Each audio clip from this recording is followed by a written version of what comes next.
Hey, thanks for tuning in. It's been a minute, hasn't it? A lot of people have been writing in lately asking about the status of patch 3. And oh my gosh, I know. It's been over a year and it probably seems like everything is stalled. I wanted to take a minute to talk to you personally about this and fill you in on what's been going on. It was not my intention that this would take so long, but there's a huge story behind the scenes here and you should know what's happening. The axis around which the delays have spiraled has been the holographic plan. Let me share a high-level understanding and then I'll break down the specifics. Essentially, what we are creating has actually never been done before, and our printers are developing new technology to be able to do what I've been asking for and promising you. You might be thinking, what? Seriously? Yeah, it's that wild. Let me explain. It was late 2024 when I first heard from our printers, actually that the card stock required for this job was suddenly not available to print the holographic, and it might be some time before they would get more. However, if we went with a standard print and no holographic, we would be able to do it right away. I started leaning in that direction, considering abandoning the holographic plan, even though I spent probably 100+ hours personally making the cards specific for holographic. It took a lot of time to separate everything out on every single card and make it just right. So I was really disappointed and very divided on the issue. And for a time I said, okay, let's forget it and print it non-holo. And you might remember I made an update video saying that that's the path we were taking and the cards would be printed sooner, but they wouldn't be what was promised. And honestly, a lot of people were really disappointed with that, myself included. So the printers were preparing the regular print, but something kept eating at me. I kept getting this inner nudge that not doing holographic was a really big mistake. That these cards deserved to be printed at the highest quality with all of the magic that was originally promised. So then I started looking at all of the other options. I reached out to other print companies, ordered test prints and samples from all of these other printers, and I showed them what I was trying to do.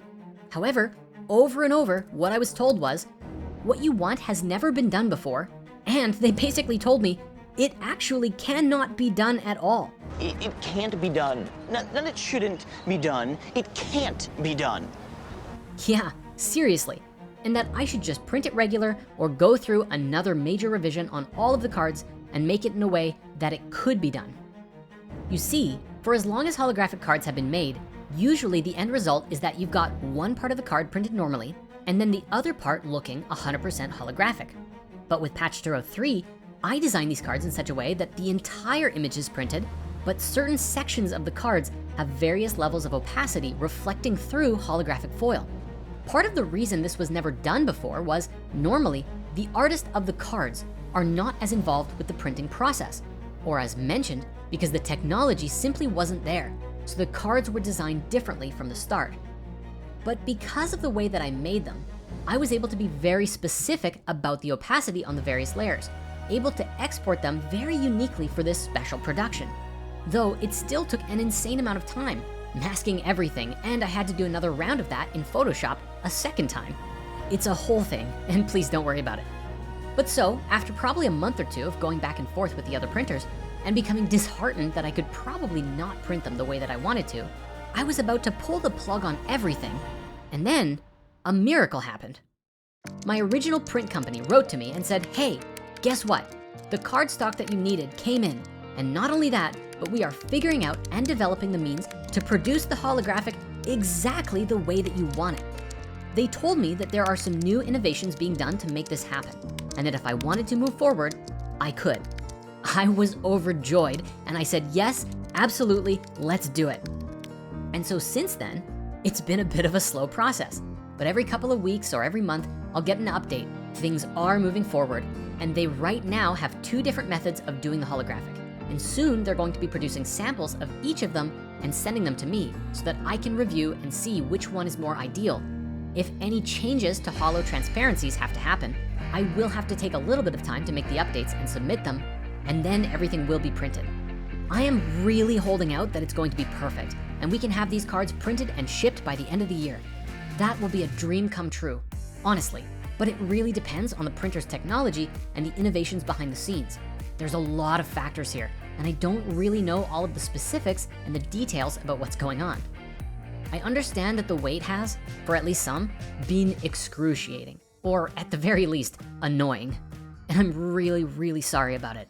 I know that a lot of people are waiting, and honestly, I am too.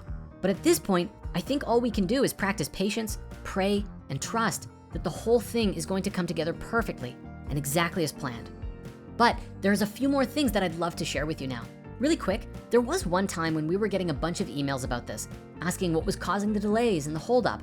And one of my team members reminded me that sometimes when it comes to pre-orders and crowdfunding campaigns, it's not uncommon for these to take a really long time to come together for various reasons. Perhaps the biggest challenge was my own expectations. I was personally not expecting these delays when we first launched the pre-order. I said they'd be out last Christmas, and then nope. These delays kept happening, and I can't help but think it's all happening for a reason, even if it doesn't seem like the most ideal for any of us. And that's what I'd like to share next. You see, because of these delays, the deck ended up just getting better and better.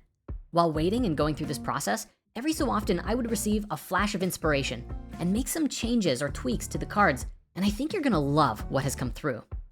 Here's a few examples of major updates that you may or may not have heard about. First, the 5 of Cups was completely transformed from loss to magic. Honestly, I probably spent a week or 2 weeks just working on this exclusively. You might actually see some familiar symbolism in this one, but I'll leave it to you to work that out on your own. The 3 of Cups was also completely redrawn, going from this to this, bringing a fresh new energy and life to the card. The Way was transformed too. Instead of showing the Chinese symbol for Tao, it depicts 2 koi fish in a yin-yang energy, which still carries the spirit of the Tao, which of course means way, but which also brings a symbolic living element to the card, expressing the harmony of the masculine and feminine energies in a new dynamic way. Now for the Magician, I actually reverted his name back to the Wizard, because in this deck there are 3 magi, and thus we've already used that word to name all of them together. All 3 of them are magicians, right? But this guy, with his Harry Potter scarf and his wand, I mean, he's totally a wizard. And so I gave him a memorable hat to suit the occasion. I also corrected the name of the Priestess to the High Priestess, as it traditionally always was. There was a spacing issue before, but not a problem now. And finally, the Fool also saw a really big update. Before, he had horns and a halo based on Crowley's original design. However, this really struck me that when we're disconnected from our soul or divided within, it may not be the best to think of ourselves as a devil, you know? And the halo, while angelic, might even represent a part of ourselves that's dead. I'm thinking of that time Goku died. You know, instead, maybe we're just a bit lost, finding ourselves on the journey, you know? So realizing this, I replaced both symbols with the wreath hat that we normally see on the traditional Rider-Waite Fool card, which beautifully connects with the symbolic end of the journey, found in the card, The World, wherein the character is surrounded by a great, beautiful wreath. As at the beginning, so at the end. And a subtle little thing here, the wreath hat itself is naturally a bit like a halo, but grounded on the body in form.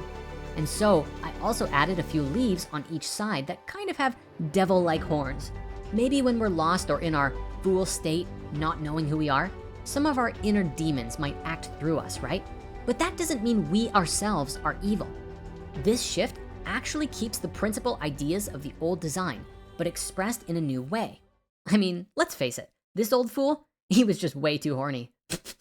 Oh my God, I can't believe I made that joke. We're gonna cut this, right? Nope. Besides these changes, there are probably some other little tweaks here and there from what you've seen before, but these are the biggest ones that have been integrated in the last few months while I've been waiting on my end. I hope this fills in some gaps as to what's been going on and why things have been taking so long. I also have been taking a lot of time personally to review and edit the Book of Patch for its final print. It's taking some time too. There's just so much material to review, and when the cards get updated, I have to go back and edit the book to make sure it matches properly. I thank you from the bottom of my heart for your patience on this. I know it's been frustrating, but I promise this is not a dead-end project. We're gonna get there, and it will be a tarot deck like the world has never seen before. And if you're just tuning in here, or haven't yet pre-ordered and want to jump in on this big epic journey together, we actually could use a few more orders to help cover the second half of printing, which isn't due yet until the decks are fully printed and ready to ship. You can learn more at patchtarot.com/3 using the link in the description or in the cards of this video. Thank you for tuning in. Loving you always, and I'll see you again soon.